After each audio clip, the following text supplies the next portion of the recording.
Shabbat Shalom. We're going to begin our series today that we are titling Adversity, what God turns into good. Adversity, what God turns into good. What do I mean by adversity then? The title of today's message is God Creates Adversity. Why? Why does he create adversity? And don't miss the verb here. God creates adversity. He is responsible directly for adversity. So, I want us to read Deuteronomy 30:15. We're going to get to Genesis 1 a little later.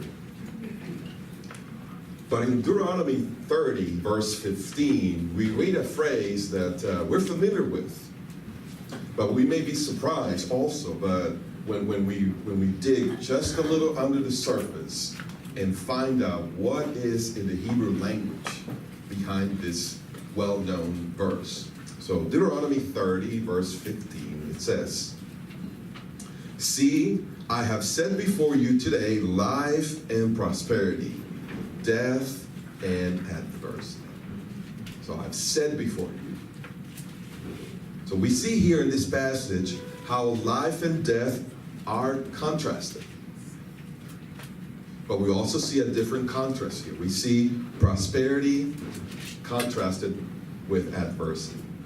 Now, the Hebrew behind prosperity and behind adversity is just shocking. Surprisingly shocking. Because prosperity here in the Hebrew is good. Tov. That which is good. And so we have in the title of our message today, adversity, what God turns into good, into tov. So this is going to be an important word as we move along. The word for adversity, though, is ra. That's the word for evil. So you see the contrast here. It sounds like Genesis 3. The tree of the knowledge of good and evil. Of tov, good, and ra, evil. So God says, I'm setting before you good and evil. Choose life. Choose what is good. And not what is evil. So what would it meant for Israel in Deuteronomy 30 about to enter the land? What would it mean for them to choose either life, good, or evil? What would it mean for them to choose evil? How would you choose evil? If you're Israel, Deuteronomy 30, about to enter the land, what was evil? Well, you see, they were about to enter into the land of Canaan, and they were going to find wonderful cities filled with idols. And they were going to defeat idol worshipers. And they were going to fall into the temptation of making covenants with these nations, taking on their daughters for their children and giving their daughters in marriage with them, and therefore falling into worshiping these idols. That, they are warned time after time, will bring death. So he says, choose life. Choose that which is good for you. This is a complicated and touchy subject, theologically speaking, and even more so emotionally. Because of the following verse I'm going to read to you. This verse in Isaiah 45, also a well-known verse, even more difficult than Deuteronomy 30, even more shocking, very difficult emotionally, but we have to face it. Our choices depend on it. Our choices between good and evil. Isaiah 45, verses 6 and 7. It says, verse 6, at the end of verse 6, it says, I am the Lord, and there is no other, verse 7, the one forming light and creating darkness. I am the one that forms light and creates darkness. Immediately we go to Genesis 1, right? Genesis 1:1, God creates everything. And in verse 2, we read that everything was dark. Darkness was over the surface of the waters. Verse 3, it says that he created light, right? He spoke, light came into existence. So Isaiah is referring directly to Genesis 1. The one forming light and creating darkness. Causing well-being and creating calamity. I am the Lord who does all these. So let's dig up again a little bit. What's behind these two phrases here? Causing well-being. What do you think well-being is here in the Hebrew? It is actually shalom. And what about calamity? Evil. Now watch this. Watch the verb here. It says, the one forming light and creating darkness, he causes shalom, and he creates evil. You see? You see what I told you? This is very problematic, theologically and emotionally. What in the world can we do with this verse that clearly says that God creates evil? Well, we can look the other way and pretend that we never read that.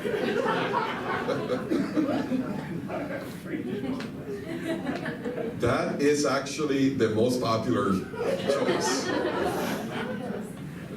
We've been doing this all along for a long time. We're good at this. Just keep on reading.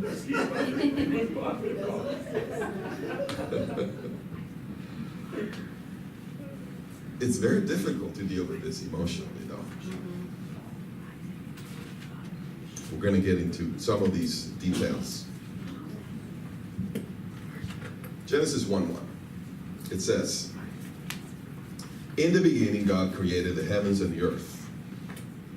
The earth was formless and void, and darkness was over the surface of the deep.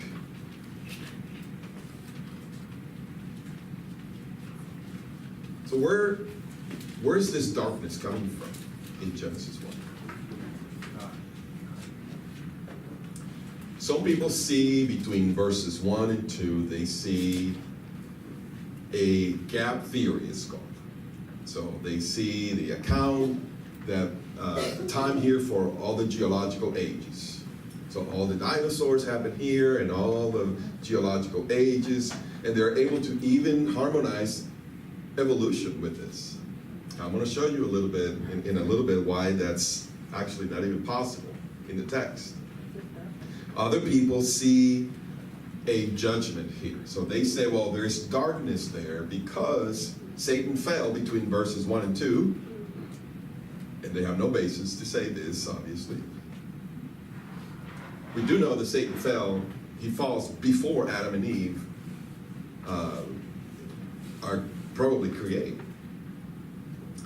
But does that account for the darkness that we see here? Probably not, and I'll show you in a moment. You see, the book of Genesis is divided into 11 parts. We studied this also in our Torah study.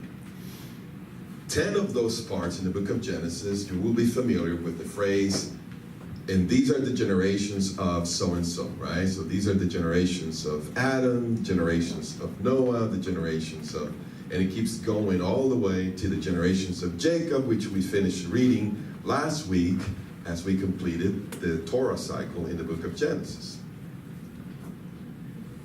So 10 of these phrases are spread all throughout the book of Genesis, and they account for 10 of the divisions of the book. But I said there were 11.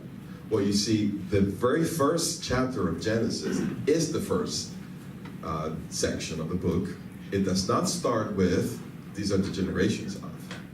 It starts with, in the beginning, God created heavens and earth. Now, when we look at all these 10 divisions, all these 10 phrases, we come to understand that they usually introduce what's going to happen. So here's the generations of Adam, and it doesn't talk about Adam, it talks about the descendants of Adam. And it does the same with Noah, does the same with Terah, who is the father of Abraham. It's all about Abraham. It's nothing hardly about Terah. So these phrases introduce and summarize the subject of the section.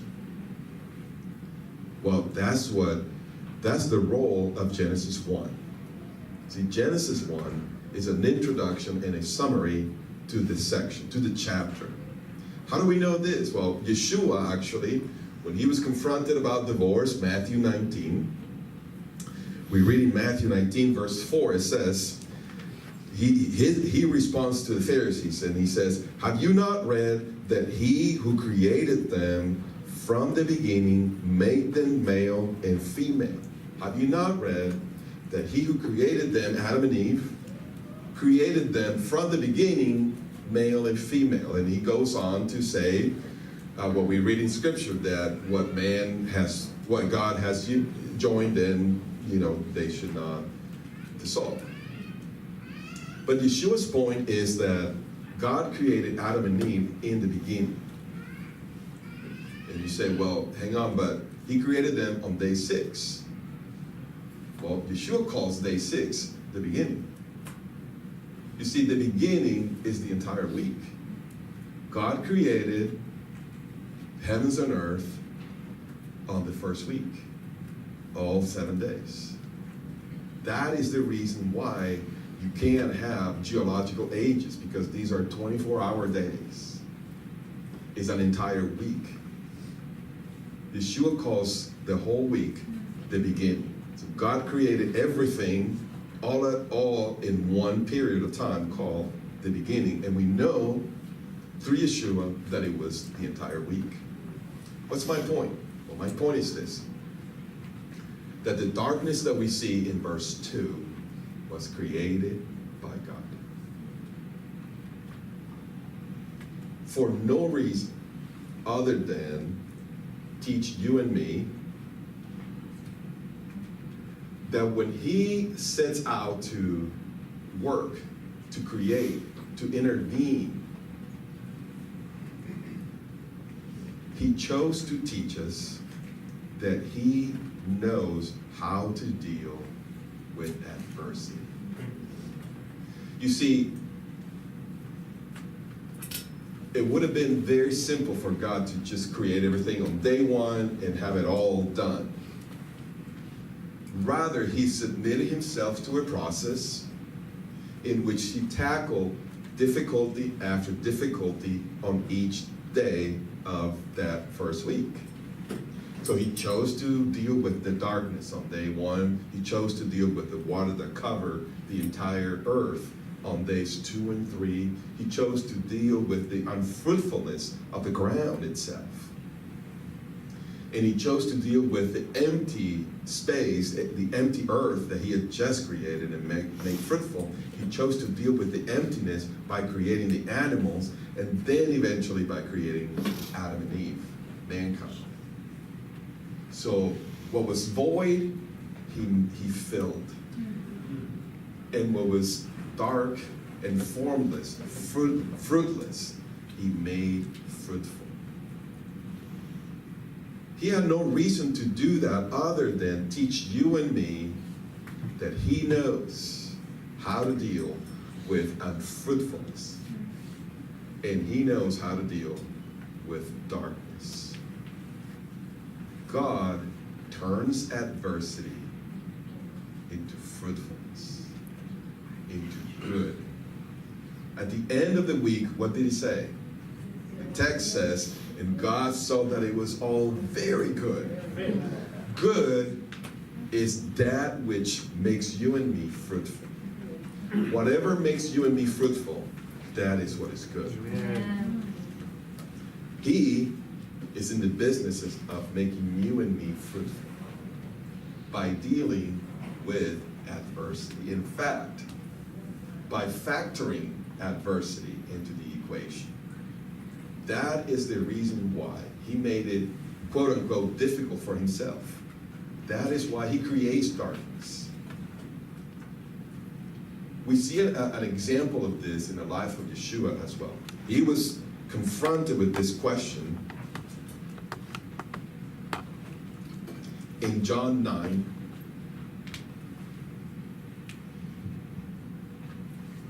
In John 9, verse 1, we read, as he passed by, he saw a man blind from birth. Would you say this man was dealing with darkness? Very much so. Was he dealing with adversity? Yes. How about his parents? Yes. How would you feel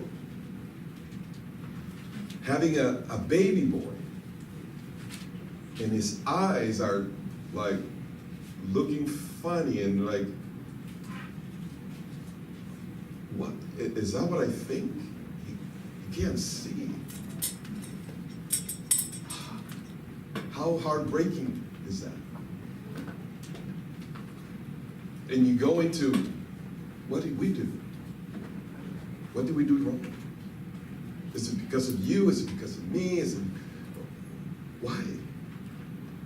Why, God? You could have stopped this. And you didn't. You see the emotional problems? The theological problems? The adversity. So Yeshua is confronted with this question. Okay, Yeshua, you're God. How about we get a God answer here, once and for all? Why on earth was this man born blind? And they give their theology. Look, in verse 2, John 9, verse 2, it says, and his disciples asked him, Rabbi, who sinned? They assumed had to be sin. Who sinned, this man or his parents, that he would be born blind? There's no other option. It's got to be sin. So whose is it? Whose sin is it? Verse 3, Yeshua answered, it was neither that this man sinned nor his parents, but it was so that the works of God might be displayed in him. So that the works of God might be displayed in him. This baby boy had an appointment with his Creator, with the Messiah himself. But they didn't know it. He was going to heal him. They had to trust him. They had to live 40 years without proper answers until Yeshua explained it wasn't because of this or that. God created adversity in this baby's life so that he could solve it. Your problems are God's problem. And he allowed your problems in your life so that he could solve it. That is the proper theology for your problems and my problems. They're his, and I have them so he can glorify himself. Amen. Amen. We can live in rest. A little better, breathe a little better this way. It doesn't mean it doesn't hurt. And it also doesn't mean that everybody gets healed. That everybody gets saved from the accident on the freeway.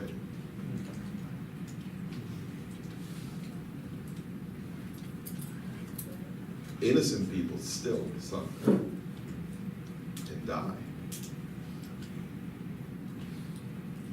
You know, he is the judge, and he will bring justice, and he does.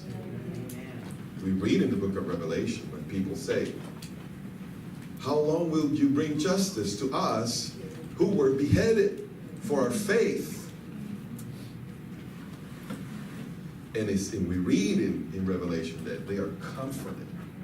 They are brought into the presence of God.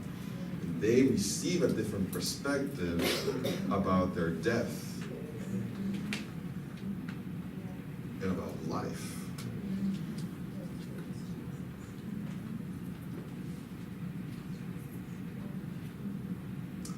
He tells Moses, you remember when Moses is arguing with God, and he says, but I just have a speaking problem.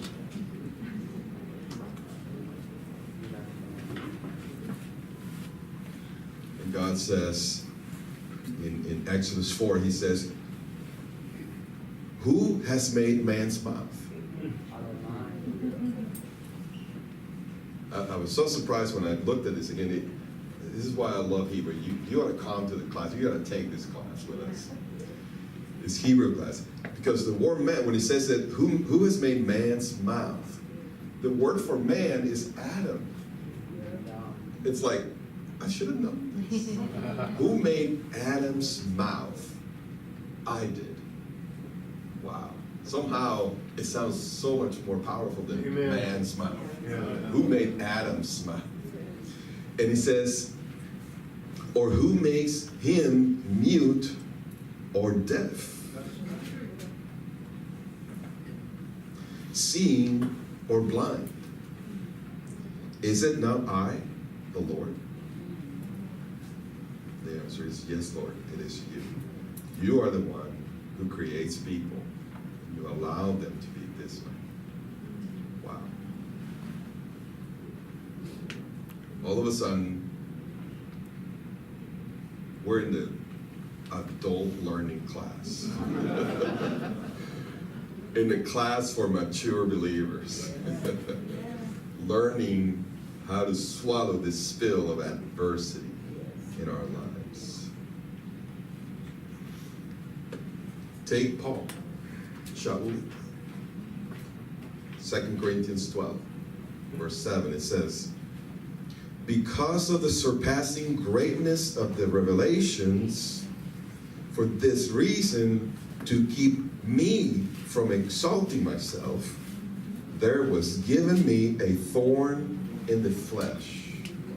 And people spend time and resources in writing books, trying to figure out what was this thorn in the flesh. Just keep reading the verse. You know, it's far more amazing than discovering if it was an illness or he was going blind. The truth is here that it says, a messenger of Satan. Wow. What do you think the word messenger is here? Angel. And if it is an angel of Satan, who is this? This is a demon. So you mean to tell me that God allowed Paul, come on, Paul, to be visited by a demon? And look what it says. It says to torment me. Really? Was that really necessary?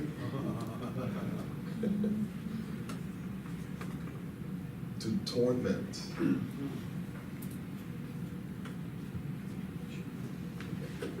To keep me from exalting myself. I don't know about you, but I experienced this. I experienced in my spirit, in my soul, in my mind, this kind of opposition that I know is supernatural, and it has the intention to bring torment. Just cruel.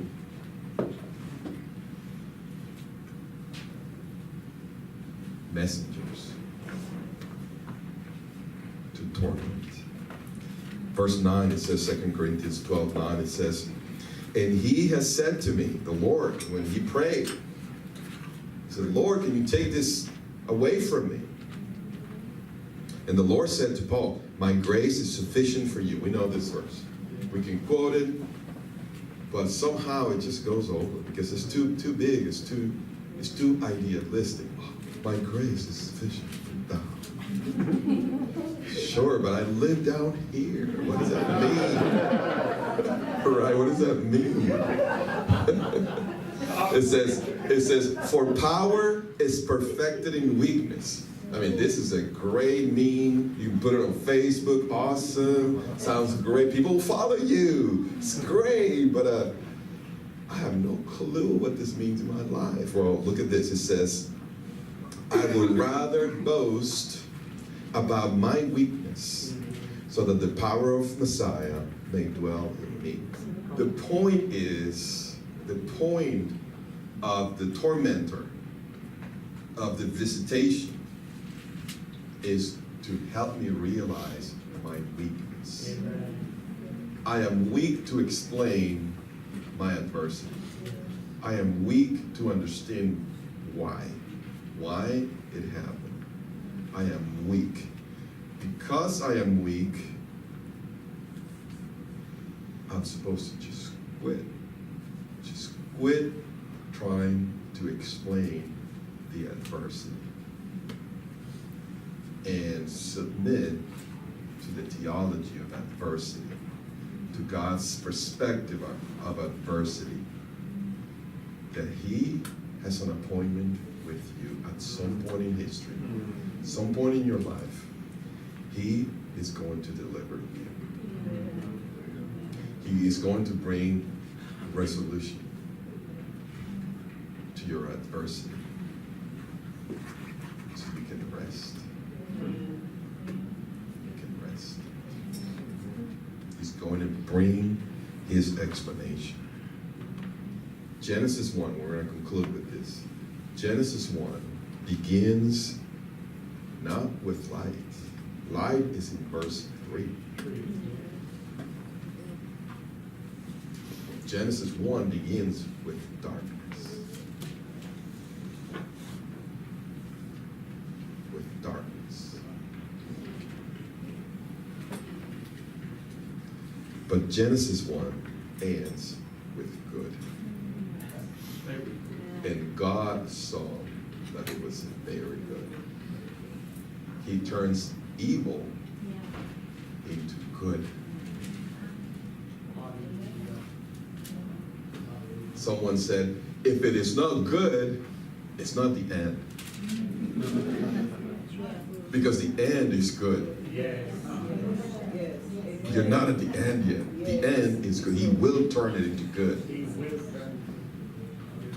He will start it, allow it to start for you with darkness. And He will end it with great fruitfulness. The very good of Genesis means great fruitfulness. That is what He wants for your life. And more than for your life, through your life. He wants to take us and turn us into Joseph.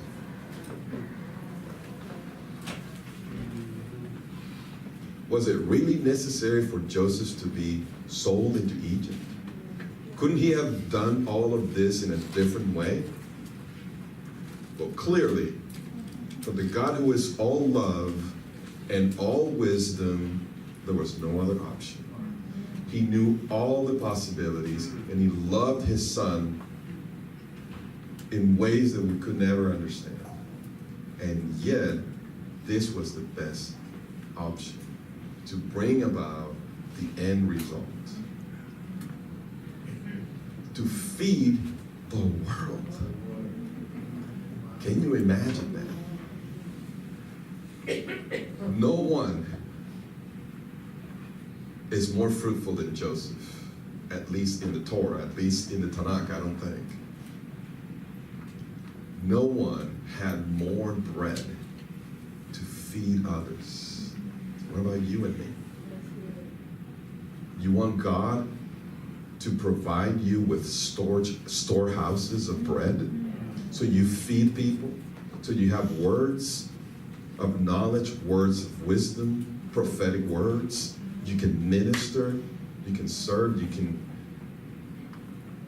have a storehouse to feed people. You want to be fruitful. It will take adversity. He will take your adversity and turn it into what is good, what is fruitful for you and me. Amen. Let's view and live through this adversity with that perspective. That way, you will not be tempted. You will overcome the temptation to blame what happened, to blame who did it, and to blame the one who allowed it. You will be free from blame.